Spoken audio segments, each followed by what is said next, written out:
The Pallant House Gallery in Chichester, whose renowned collection of British 20th century art is frequently enriched by temporary exhibitions that showcase a particular artist. And the current exhibition, called Dora Carrington Beyond Bloomsbury, is an opportunity for us to encounter an artist that is probably still rather unknown to many of us, but certainly deserves greater recognition. And so it's a great pleasure to welcome to Kenwood our lecturer this morning, Anne Chisholm, OBE. Anne is a fellow of the Royal Society of Literature and a vice president of that society. She is a writer, an editor, and a critic. And her books include biographies of Nancy Cunard, Rue McGodden, and the Bloomsbury diarist Frances Partridge. In 2017, she edited a new edition of Carrington's Letters and is the co-editor of the Carrington exhibition. So who better to introduce us to this extraordinary woman than Anne? Thank you very much for inviting me to Kenwood this morning. I grew up in Hampstead, not very far away, and the Sunday morning routine, it often involved walking over from Gainsborough Gardens, where I grew up, to Kenwood, and I'm thrilled to be back here. I'm about to introduce those of you who don't already know about her to Dora Carrington, who is to be distinguished from Leonora Carrington, the surrealist artist who some of you may know about, a very different kettle of fish. And from now on, I shall call her Carrington, because as some of you may know, she dropped her first name as soon as she could and insisted on always being called Carrington.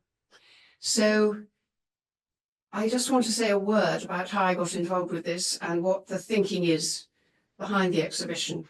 I'd never particularly, as you've gathered, been a Bloomsbury specialist, but after I was asked to write the biography of Frances Partridge, I seemed to get carried away on a Bloomsbury tide. And I first really encountered Carrington, who I knew very little about, through Frances Partridge, because they knew each other. Indeed, they shared a husband and they shared a house, and their lives were caught up together.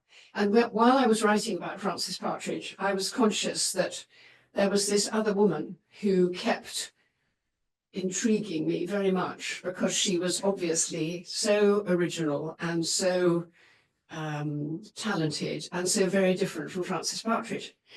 So eventually, when I was asked if I would do a new edition of the Letters of Frances Partridge, I said, yeah, of Carrington. I said yes, and that's why I'm here today. The idea, I think I'll give you something more interesting to look at.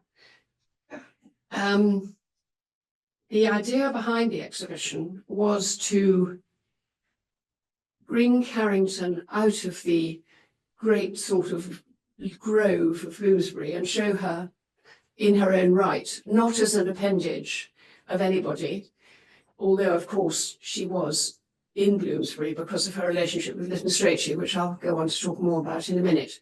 But it seemed to my co-curator, Ariane Banks, and me, that Carrington, apart from being an immensely talented and very various artist, whose work really wasn't very well known, she was also a really original and extraordinary woman, and it was time to take another look at her. So that's what we tried to do. And we particularly resisted the idea that she was of more interest because of her personal life, which, as you will hear, was quite complicated, than as an artist. I mean, she really was, as I hope you will see, a very talented artist indeed.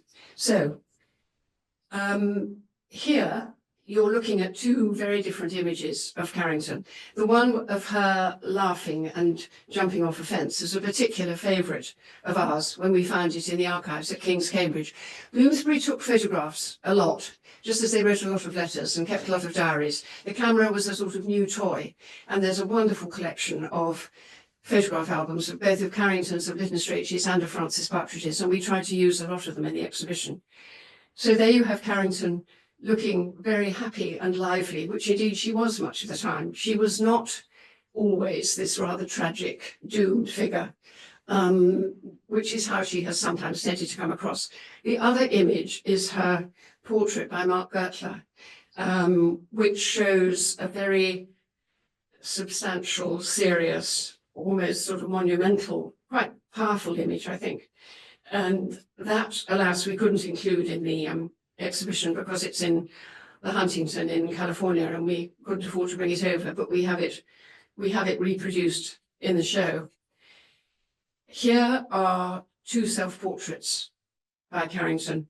The one on the left, she was about 17. It was soon after she got to the Slade. And the one on the other side, the one on the piece of paper, is one that I found when I was going through the collection in the Humanities Research Centre Library in Austin, Texas, which some of you may know about, which has an extraordinary collection of British literary manuscripts. And they have all Carrington's letters to Mark Gertler there. And this fragment, I absolutely love it. I think it was dashed off by candlelight while she was writing a letter to Mark. And I think it's very interesting. It shows a sort of young, rather uncertain person, whereas the other one is a more considered, mature looking, although she was quite young, very much Slade trained self-portrait.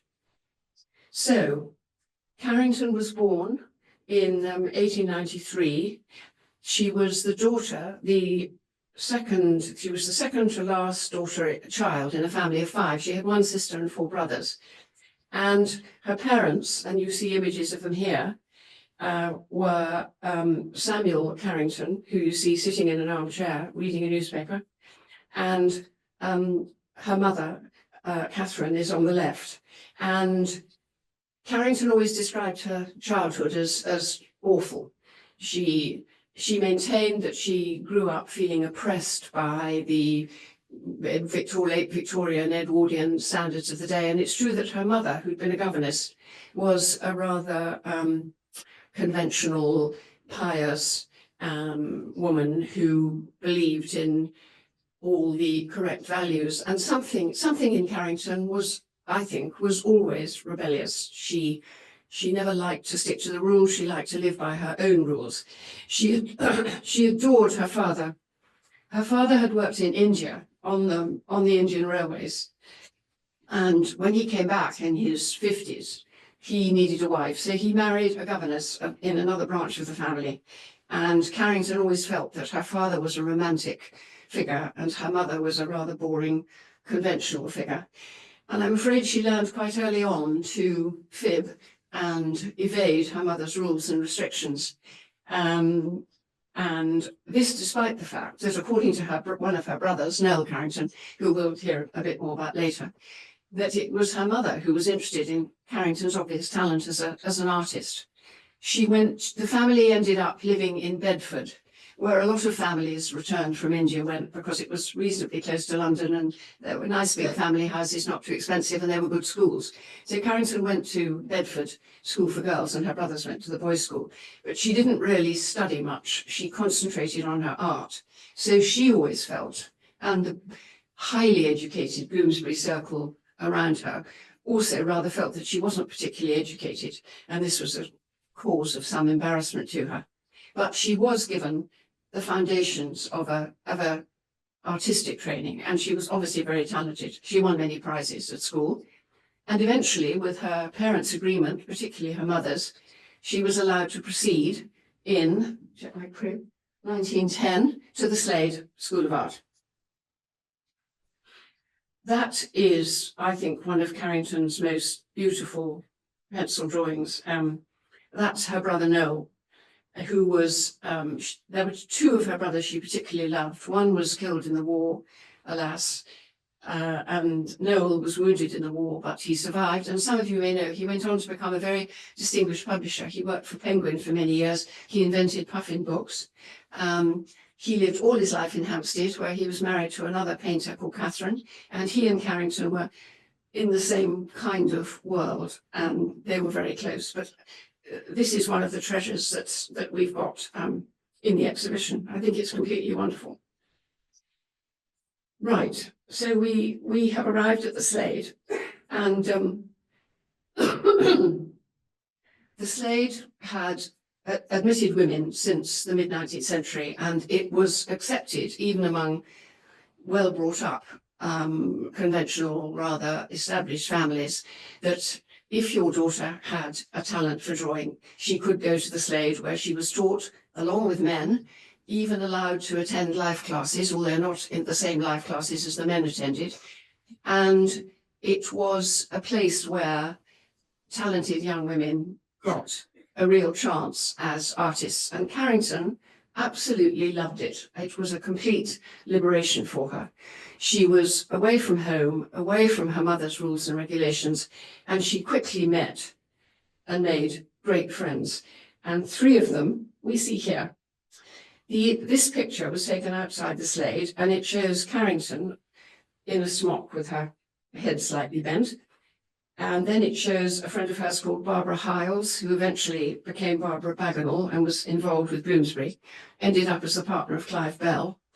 And on the other side is Dorothy Brett, always known as Brett, who came from quite a grand family and ended up, was a genuinely bohemian character, and ended up living in New Mexico, where she went with D.H. Lawrence when D.H. Lawrence went out there to try and found his artistic colony.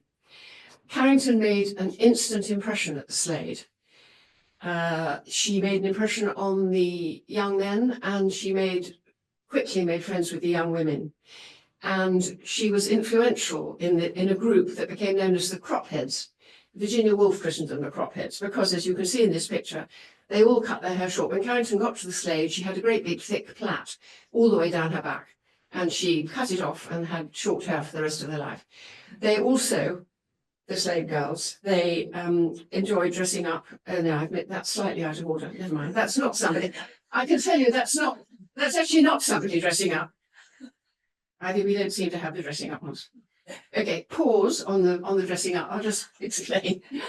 They used to dress up in men's clothes. They used to wear breeches. They used to have fancy dress parties, and they used to enjoy, playing around with what we would now call cross-dressing. But I think they just probably thought it was fancy dress. But there was always something androgynous about Carrington. There's no question. And at the Slade, I think she was free to express that side of her nature. She thrived on the conventional Slade method of teaching, although she was quite soon to move away from it. And this is actually a very fine oil painting of a female nude seen in a class at the Slade. That was admired by Vanessa Bell, who basically didn't awfully admire Carrington's painting. It was too different from the sort of thing she did. These are two drawings of Carrington by friends she met at the Slade, and they show her in a characteristic position. She didn't like having her photograph taken. She was shy. She often, in photographs, has her head down and her hair slightly over her face. And I think it's quite significant that the drawing by Christian Kuhlenthal, the one which has a blank face, it's just of somebody with no features, which is something I think Carrington she probably quite liked.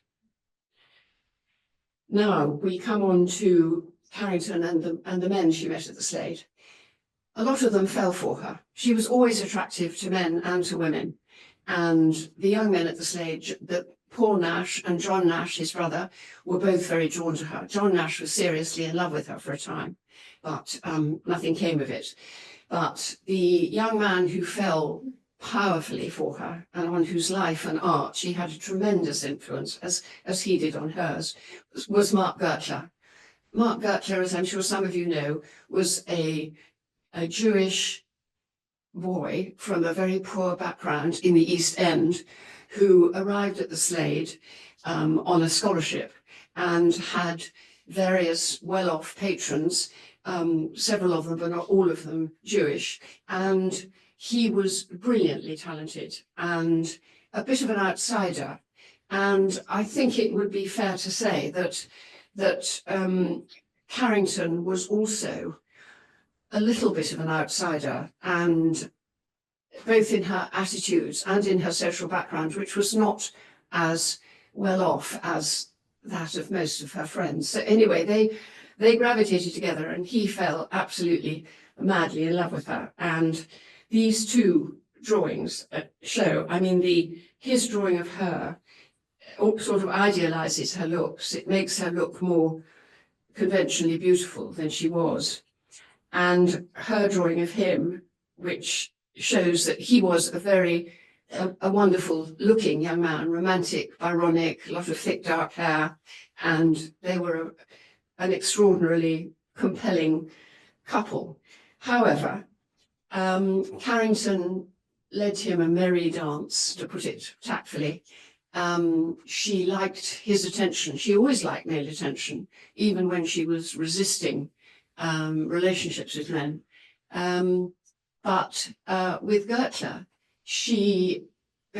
they became passionately interested in each other's art, and their correspondence shows that, along with a lot of tortured stuff about whether or not they were going to be lovers, whether or not they were going to spend their lives together, there's a lot about the paintings they were going to see in galleries, their difficulties with individual paintings. And one of the themes Ariane and I wanted to establish in the exhibition was this artistic connection between them. You know, okay, they were having a very tortured on and off love affair, and frankly, she treated him appallingly. She really did. Something in Carrington knew how to torment men, and he was the first, but not the last, to whom she gave a very hard time. But really, we've chosen some Mark Gertler works, which we've put into the show alongside paintings of Carrington's to illustrate the point we're trying to make. And here are two of them. Gertler's portrait of his mother, the artist's mother, you know, is a very strong, again, quite monumental study of a modest woman of great strength. And a lot of that strength is focused on the amazing hands in her lap. And the Carrington alongside it it's my favorite of the portraits in the show. It's of a farmer's wife called Mrs. Box, and she ran a farm in Devon where Carrington and her friends used to go and spend holidays. And Carrington was fascinated by this woman, by the way she got up every morning to take the cows out, by the way she cooked amazing meals, by the way she just represented the strength and kindness of a working woman. Carrington didn't want to paint society portraits. Gertler, later on, he had to make money, so he got lured into doing society portraits. But at this stage of their life, they were interested in painting the people around them, and also they both liked painting working people. After Carrington had pretty much decided that she and Mark Gertler were not going to be settled lovers, she fell in love with Lytton Strachey. Now, there's no doubt that this was the defining relationship of her life. And some of you may know the story, but I'll tell it quickly anyway, because it is a good story. The way she met Lytton Strachey was she was invited to stay with Vanessa Bell and a group in a farmhouse in Sussex, not Charleston, a different one. And she went for a walk with Lytton Strachey, and she didn't know anything about him. And on the walk, he tried to kiss her. She was outraged. She was even more outraged when she was told later that he was homosexual, therefore, and she thought this was absolutely appalling. How dare he, etc., etc. So that night, she cooked up a plan with her friend Barbara, who was also staying there, and from whom we know the story. She crept into Lytton Strachey's bedroom, where he was lying asleep with his long red beard outside the covers. And she crept up to him holding a pair of scissors, intending to cut off his beard. I mean, you know, Freud would have loved it, to cut off his beard in order to punish him for having had the nerve to try to kiss her. She bent over him, he opened his eyes, their eyes met, and that was it. Anyway, to what extent we completely believe that story, something along those lines happened. And there's no question that from late 1915 onwards, Lytton Strachey, her love for him, regardless of the fact that he was gay, was the absolute emotional centre of her life. And as soon as she could manage it, she also made it, living with him, the physical centre of her life. And this picture, which again, alas, we couldn't get into the show because the owner didn't want to lend it, but it's there in facsimile, is the painting she did of the first home they shared together, which she found and decorated and organised and ran. And it's the mill at Tidmarsh on the river outside Pangbourne in Berkshire. And I think you can see the two black swans in the foreground, which some people have fancifully said they think probably represent Lytton and Carrington, because black swans are not familiar beasts on the river at Pangbourne, and they are exotic and slightly strange, and conceivably she had that in mind.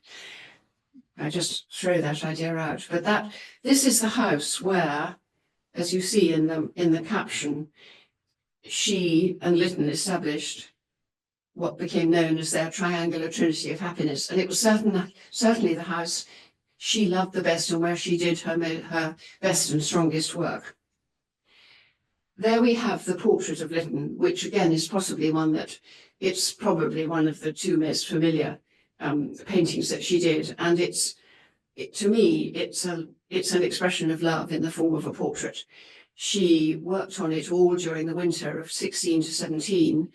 And in her diary and in her writings, she describes how wonderful she felt being able to paint it and being alone with Lytton and putting all her feelings for him into this portrait. You can see the famous beard sort of delicately extending over the blanket. It's so interesting to compare those hands, I think, to the hands in the portrait of Mrs. Box. I mean, those are not a working person's hands. They are the hands of an aesthete and an intellectual and a writer. But the beauty with which she's done them, it's an expression of love to me. Now, the handsome male nude alongside. Within the first year or so of their life together at Tidmarsh, while Lytton was still writing Eminent Victorians, the book that made his name and fame, the book in which he subverted a whole lot of received ideas about Victorian standards and Victorian values and great Victorian figures, into their lives on a bicycle one day coming over from Oxford, came a handsome young straightforward military man called Rafe Partridge, spelt Raff, pronounced Rafe. And Partridge, who was a friend of Carrington's brother Noel, he was immediately attracted to Carrington, attractive to Lytton, and the triangular trinity of happiness began to form, in which Partridge was in love with Carrington, Carrington was in love with Lytton, and Lytton was in love with Partridge. I hope that's clear. And this is a drawing that she made of him, looking handsome and tiling his hair dry, and it was probably done as a gift for Lytton. And it's quite a strong and beautiful drawing. I should explain, I think, at this point that Carrington and Lytton tried in the very beginning to have a sexual relationship, but it was hopeless. It didn't work, and they quickly gave it up. And Carrington completely accepted that Lytton was gay and that Lytton was going to look for other lovers, and she was therefore free to look for other lovers herself. She minded a lot, and it's clear in her letters that she loved Lytton not just for his brilliant mind, and she regarded him as someone who could teach her the things she'd never learnt at school. She loved to learn from him about French literature. They used to read Shakespeare plays aloud together. They read essays. She read everything he wrote and so on.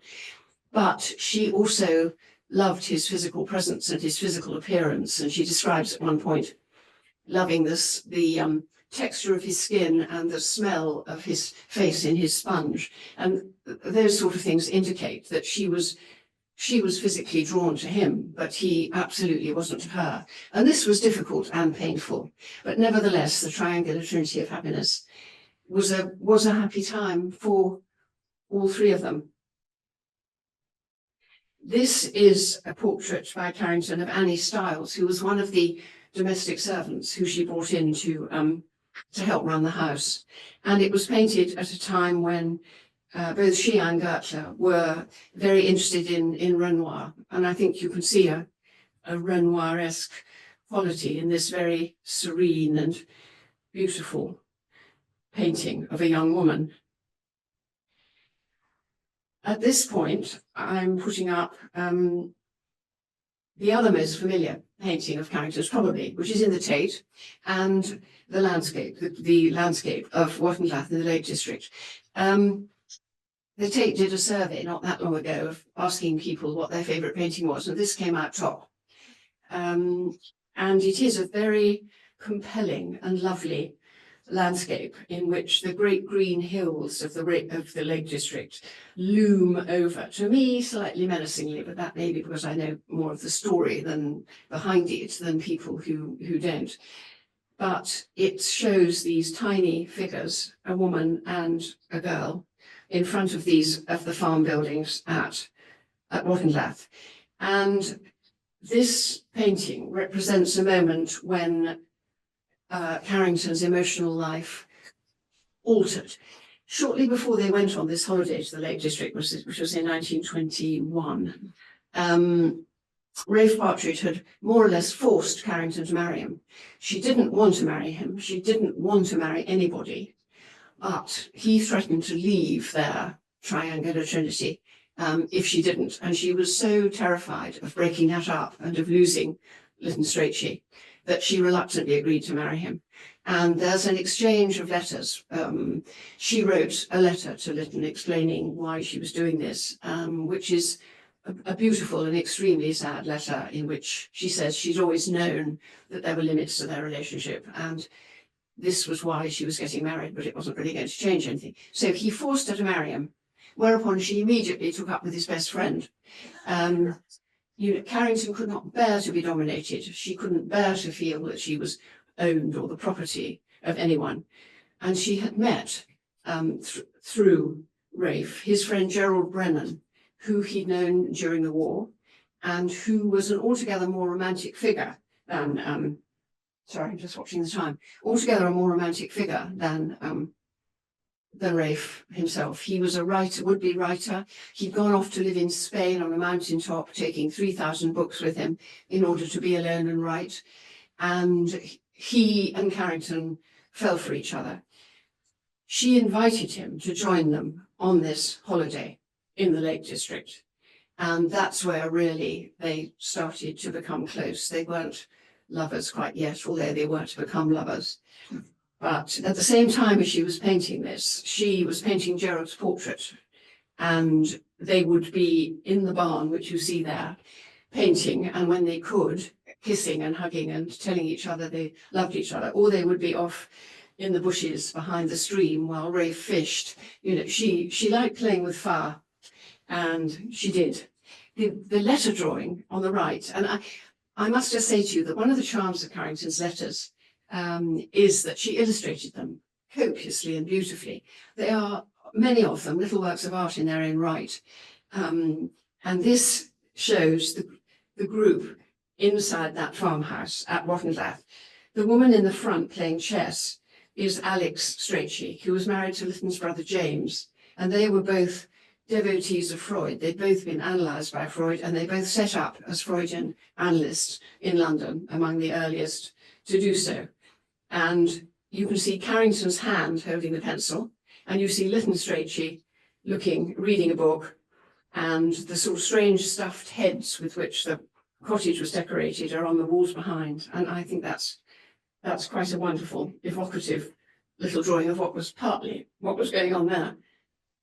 That is the portrait of Gerald Brennan, and I think it shows. Interestingly, she was always trying to paint Rafe. She drew him, both the drawing we've seen and also other small drawings, but she never finished one, or if she did, she never kept it. but she kept two portraits of Gerald, of which this is one. And the extraordinary landscape on the right is the landscape in Spain among which he lived, which she visited a couple of times, once faintly, disastrously with Lytton Strachey, who absolutely hated the food, couldn't bear riding on the donkey, had terrible piles, and grumbled the whole time. And another time later with somebody else who I'll come on to. But that landscape was hanging in Frances Partridge's flat when I was interviewing her for the book, and it really is the most mesmerising and extraordinary. It's the only thing of painting of Carrington's that has a faint touch of surrealism about it, and it's hard not to see that as a sort of sexualized landscape. I mean, it's like a body as much as it is like anything. That's now in the Tate. Frances left it to the Tate. That is a landscape at Larrow near the Pyrenees, and that represents a further complication and the beginning of the breakup of the triangular trinity. Frances and Rafe went out there together. Gerald Brennan joined them. Rafe was informed that Gerald was making advances to his wife. There was a most frightful row, and relations between all of them were never quite the same again. They returned to England, and by this time, Lytton Strachey was becoming quite seriously involved with one young man in particular. And Carrington felt that her relations with Rafe and with Gerald were extremely unsatisfactory. And at this point, into her life comes a young American woman who they have a brief relationship, but it changes Carrington's sense of herself and her sexuality. And these two paintings are a reflection of that. The young woman who arrived in London in 1924-5 was called Henrietta Bingham, and she was the well-off daughter of a Kentucky family who, with her father had connections with politics and newspapers, and there was plenty of money around. And Henrietta had arrived with her former tutor and lover and friend, a woman called Mina Curtis. And these two young women arrived, and they met various Bloomsbury characters, and they sort of took Bloomsbury by storm. All kinds of Bloomsbury characters fell in love with them, one of whom was Carrington. Carrington fell tremendously in love with Henrietta Bingham. And Henrietta Bingham, who was herself she was in London because her father wanted her to be analysed by Ernest Jones, the pupil and representative of Freud in London, to cure her of her homosexual tendencies. That was the attitude of the time. He didn't have much luck. A lot of money was spent, and Henrietta went to see him a great deal, and she carried on. She was genuinely bisexual. She carried on regardless with men and women, and one of the women was Carrington. And these two pictures are, well, the standing nude is definitely of Henrietta, and it seems to me it's a strong erotic statement. It's a woman painting her lover. The other one is a more generalized look at a woman with a bird on her hand, and Carrington did several studies, playful and yes, playful rather than seriously erotic, but they showed that, as she wrote in her letter, she'd actually discovered sexual pleasure for the first time, and she realised that actually she should probably always have been what she called sapphic, that she would have been happier had she not ever tried to force her nature to accommodate sexual relationship with men.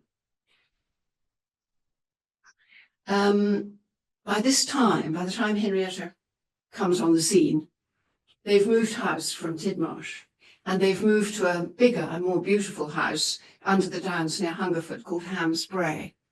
And there, Carrington yet again decorated a house, made it beautiful, made it comfortable for Lytton, established a studio for herself, entertained their friends, and was the centre of a very busy, amusing, complicated set of friends. And this photograph, which Ariane and I were delighted to find, shows Carrington with Lytton there was a veranda, through the veranda, sitting on the lawn in the grass with her literally at his feet, which is how she very often, I have to say, was. Among the people who came a lot to Hampsbury were David Garnett, and who had become famous almost overnight himself by writing Lady into Fox. And he was also bisexual. He'd had a relationship with Duncan Grant. He'd also had a relationship with Henrietta Bingham, and he went on to marry Frances Partridge's sister. And the woman in the portrait is Julia Strachey, Lytton Strachey's niece, a talented writer, a woman, quite a complicated woman herself, and she and Carrington carried on a prolonged, affectionate, flirtatious correspondence, and Carrington did many drawings of Julia in languorous poses and wrote her letters saying, "I wish I could be alongside you in your beautiful green dress and your lily white skin." I mean, Carrington poured a lot of her feelings into these flirtatious, light letter relationships and drawings with women during this period.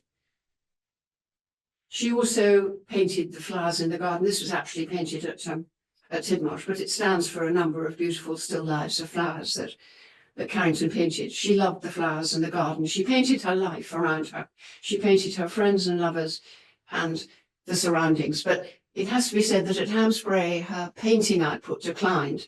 For one reason or another, she stopped painting and took more to decorative arts. In particular, these tinsel paintings. And we've collected a number of these in the show. And they are very, very beguiling. They're tiny, they're glittering, they're like little jewels. They're made by painting on glass from behind and filling in parts of the design with tinsel papers from sweet papers and such like, which she used to collect. And she used to sell these. She sold them in bookshops, she sold them at Fortnum and Mason. She needed a bit of money, she didn't have much money of her own. The iris tree was another of the friends with who she loved and flirted with, and that's little tiny painting shows iris tree on a horse. Here are two more of the tinsel paintings, and as you can see, they're very charming and very intricate, and they represent Carrington's passion for crafts as well as for painting.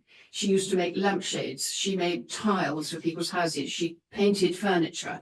She, particularly in the last 10 years of her life when they were at Hampsbury, she put a lot of her artistic energy into these decorative schemes. You know, the way she lived was a work of art. There are two more of them. And these are some of the tiles that she did. She would design and have made tiles and make fireplaces for friends. And this is one she made for two friends called Penrose. And as you can see, there's a play on words on the tile we've singled out. No rose without a pen. And the other, in the fireplace itself, there are little designs showing the Penrose houses and initials and places associated with them. Now, this is the last slide in the presentation, and at this point,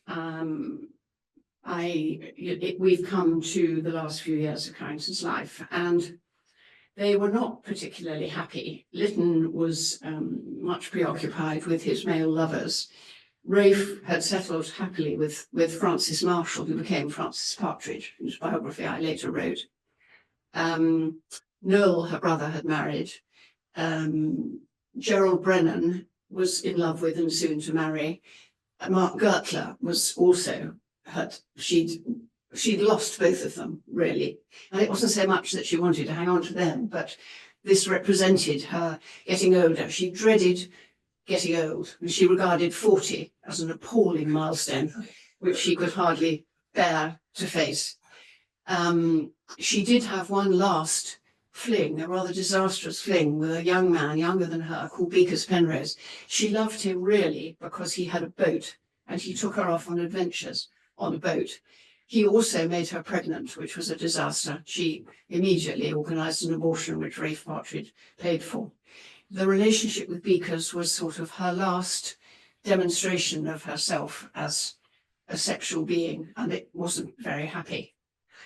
By 1931, Lytton's health was failing, and during that summer, this trompe l'oeil was commissioned by Brian and Diana Guinness.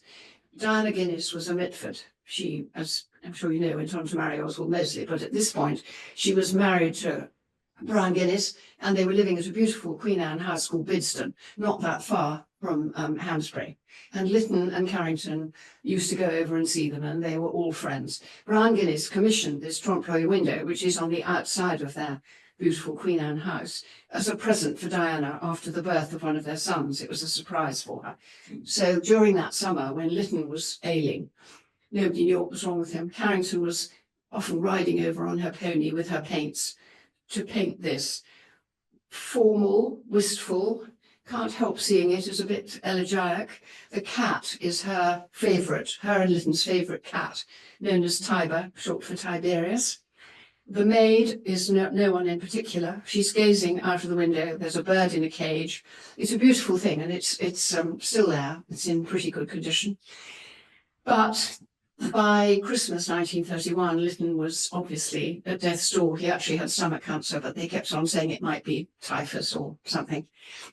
And Carrington was forced to watch his decline and eventually his death. She tried to kill herself while he was still alive, was dragged back to life by Rafe, taken to Lytton's bedside, and had to stand there and watch him die. She was determined after that that she wasn't going to live. And despite all the efforts of all her friends, about 7 weeks later, she borrowed a gun from Bidston. She'd done it before to shoot rabbits on the grass. She borrowed a gun, she went back to the house, Hamsbury. She put on Lytton's dressing gown and she shot herself through the heart. She was 39 and nobody knows where she's buried, but we do have her work, and I hope that has given you some idea of the extraordinary person that she was. Thank you.